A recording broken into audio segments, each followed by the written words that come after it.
Παστέλι με μέλι και σουσάμι.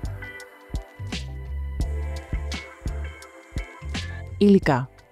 Μισό κιλό σουσάμι. Μισό κιλό μέλι. 25 αμύγδαλα, προαιρετικά. Λίγο αλάτι. Βάζουμε στη φωτιά ένα μεγάλο αντικολλητικό τηγάνι ή μια πλατιά κατσαρόλα. Όταν ζεσταθεί, αδειάζουμε το σουσάμι. Η ένταση της φωτιάς να είναι στο μέτριο. Ανακατεύουμε διαρκώς το σουσάμι με ξύλινη κουτάλα. Θέλουμε να καβουρδίσουμε ελαφρά το σουσάμι μέχρι να βγάλει τα αρώματά του. Όταν δούμε πως το σουσάμι είναι καβουρδισμένο, όταν δηλαδή βγάλει την χαρακτηριστική μυρωδιά του και σκουρίνει ελαφρά, το αδειάζουμε σε ένα μπολ και το κρατάμε δίπλα μας. Στο ίδιο σκεύος που καβουρδίσαμε το σουσάμι, αδειάζουμε το μέλι. Η ένταση της φωτιάς τώρα πρέπει να είναι μέτρια προς χαμηλή. Το μέλι θα αρχίσει να κάνει φουσκάλες και να αφρίζει. Ίσως χρειαστεί να μειώσετε και άλλο την ένταση της φωτιάς. Ο χρόνος που θα αφήσετε το μέλι να βράσει δεν ξεπερνά τα 3 λεπτά.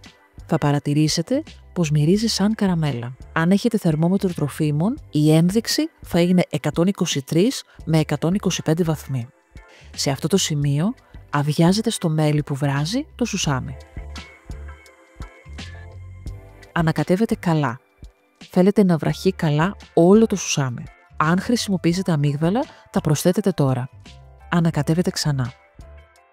Προσθέτουμε ελάχιστο αλάτι, αν χρειαστεί αυτό. Μετά από 1 με 2 λεπτά θα δείτε ότι το σουσάμι έχει απορροφήσει όλο το μέλι.